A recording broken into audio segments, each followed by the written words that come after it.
with his strong stand against the CPP-NPA. Wala siyang threat na buhay niya. At the 31 remaining security of her own choice or ikaw ang pumili?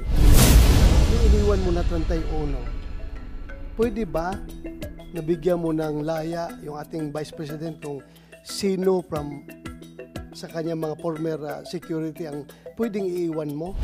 Then, ang sasabi ko, I have to reduce based dun sa recommendation natin na wala po siyang threat. Pag yan ay naambos ng NPA at nagsipagtakbuhan yung mga security niya, nakakaya tayo. Tinatanong po talaga ng taong bayan na hindi lamang po ang masasabi nating, alam nyo naman, hati ang ating bayan. Pero lahat nagtatanong dito, ano po ba ang katotohanan? Meron po ba talagang political pressure para tanggalin ang security ng ating Vice President? Nasa inyo po yan, sir, kung gusto niyo pong sagutin o hindi. You may respond, Chief PNP. Thank you, our Senator. No, that's yun po yung sinabi niyo. Wala pong political pressure. It's ang ginagawa po natin, it's really to rationalize po yung deployment ng PNP natin. And we have to make sure, no po, sabi po nila, alam mo, sir, ang nangyari po, not only the Vice President or Vice President na nagalit po sa atin at kalim po na it's a political. No, not even. Marami po kami tinanggalan. Even yung mga classmate ko, ng mga general, sabi ko, it's a time na talagang we have to rationalize.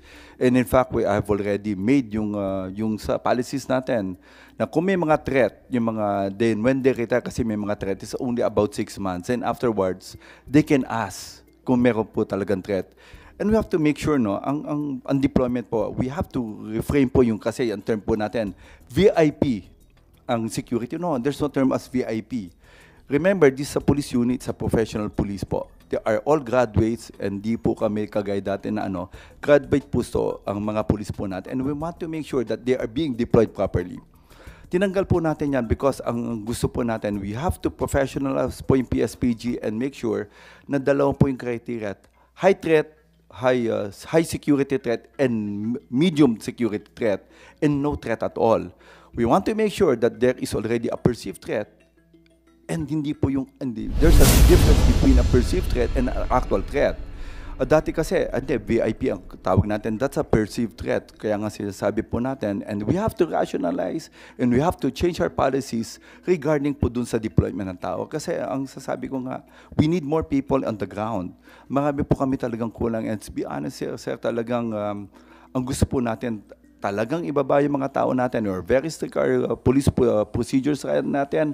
Marami po tayong kinasuhan na moonlighting na police natin. It all started in Alabang when we see two staff personnel na nandun po being used as a security. And dahil po nga doon, bakit nangyayari doon? And we have to rationalize our people. We have to account them. They want to make sure. And with regard po doon sa iba, hindi lang lahat po, tinanggalan po natin because we don't see any threat sa mga bantao. At ang sinasabi ko nga, kung meron pong reason, ibibigay po natin. Second. But in the case of the Vice President, do you think may threat sa kanya o wala? Sir, wala po siyang threat. Wala po kami nakita. He's being loved by our people. Ang sinasabi ko lang, second, ang security po ng ating Vice President is are you under sure with his strong stand against the CPP-NPA, wala siyang threat na buhay niya? Sir, ang may hawak po ng security po ng ating Vice President is the Presidential Security Command. It was issued on July 9. The security of the President and the Vice President lies on the Presidential Security Command. And we will not stop po if the General Morales from the PSC asks our help to ask for more person, then we will give po. And the one who's making the threat assessment is not anymore. It's the Presidential Security Command po. Well, alam mo, ilan bang iniwan mo doon na security kay BP? May 31 pa po. 31. Opo. Are the 31 remaining security of her own choice or ikaw ang pumili? No sir, hindi naman po kami because mayroon pong commander po sa kanya and it's being headed by a full colonel doon sa yung 31 na naiiwan po. And it's up to him, up to her po, yung babae po natin, to really choose yung mga tao natin. Hindi ko po alam yung details. What will happen is, sabi ko, you have to rationalize, we just need the numbers so we can deploy them doon sa mga tao sa ground. Okay. In behalf of the Vice President and in behalf of the Filipino people who want that our Vice President is properly secured and protected, can I ask you, for the record, that yung iniwan mo na 31, pwede ba nabigyan mo ng laya yung ating Vice President kung sino from sa kanya mga former security ang pwedeng iiwan mo? Kasi ang reklamo nga niya, may iniwan ka nga pero hindi niya kilala, hindi siya komportable. Baka pwede yung mga security niya na from Davao na matagal na sa kanila, nakilala niya, komportable siya, baka pwedeng yun na ang ibigay natin. Kasi ang nangyari kasi, yung mga pulis na yun, kilala ko yun, mga tao ko yung mga pulis na yun. Andito ngayon, inassign mo dito sa Krami or sa Region 4 ba yun? If you are for localization para effective ang ating kapulisan sa kanilang trabaho, baka pwedeng yung taga Davao na lang ilagay mo doon. I'm just appealing to you. I am not questioning your wisdom. Ako, or just treat me as an ordinary Pilipino na gustong-gusto talagang masecure yung ating pangalawang Pangulo. Baka pwede naman na papiliin mo siya kung sino yung gusto niyang maiwan doon. Ilan ang tinanggal mo, Marvin? 75.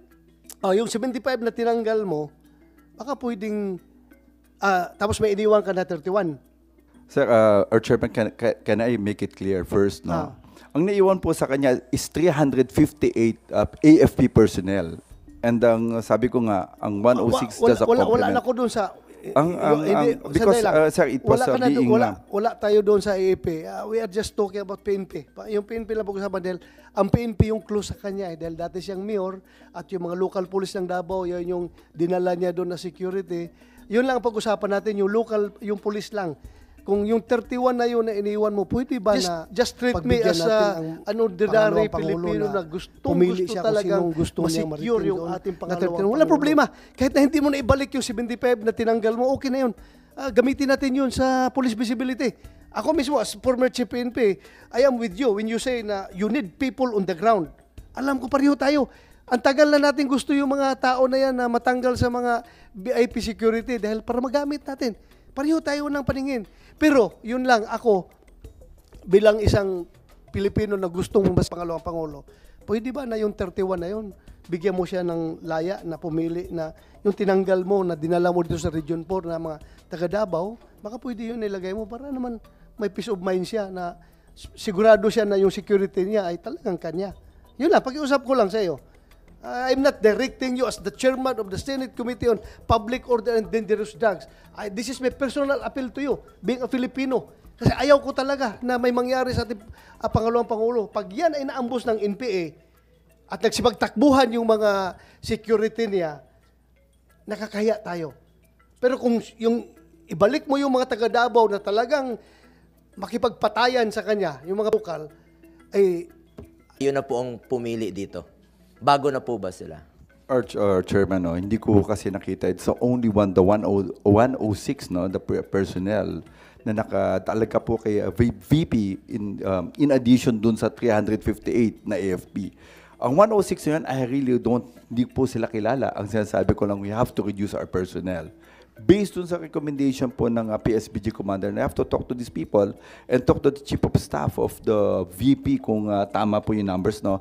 But if you ask me for the details, I don't know these people, hindi ko po sila kilala kung sino po naiwan. Ang sinasabi ko lang, this is inadequate na 31 po ang ibigay namin. But if kung sinasabi niyo po, it will help, then let it be po. We have hindi mo po kami nag-argumentative with regard po sa security. If it will help, if we can add, it really depends on the VP, of course. Yung head po ng security niya, yung PSC po, si General Morales, then let it be po. Paki-check naman, CPNP, kung Itong mga naiwan, choice ba niya? Tama yung sinabi ni Chairman Bato. Choice niya ito o kayo ang pumalit bago na po itong mga to? Our chairperson, hindi ko po, number one, I don't have yung kilala po. Ano, ang sinasabi ko lang, out of the 106, kasi I assume lahat yun, tao niya po, yung 106 na yun. Then, ang sinasabi ko, have to reduce based dun sa recommendation natin na wala po siyang threat. Kasi, ang sabi ko nga, ang PNP is just an augmentation of the security being given by the Presidential Security Command. Kung sinasabi po natin na makakatulong po, then let it be, and we will help in securing the Vice President po. Wala na bang nakadeploy ngayon na PSPG sa mga negosyante lang? Ang sinasabi ko, sir, may mga high threat po, but pinatanggal ko po. If you will look at the numbers, pinatanggal ko po lahat. Basta ako, General Marvel, high security threat pa rin yung ating pangalawang Pangulo. You may question my opinion, but that's my own opinion. I know her very well. Kailangan talaga natin i-secure. So, yun lang pag-iusap ko, kahit na hindi mo na ibalik yung the same number na tinanggal mo, palitan mo lang ibalik mo lang yung mga taga Davao na palagay ang kalooban niya, at tanggalin mo na lang yung hindi niya kilala na yung naiwan sa 31. I know, it's no longer your job dahil alam ko as Chief PNP, you will deal on policy statements na lang doon sa mga commanders mo on the ground. Hindi ka nagsasabi ko, ito tanggalin mo, ito iiwan mo. That's not your job anymore. Pero ito lang, I am just appealing to you, panirating ko lang sa'yo.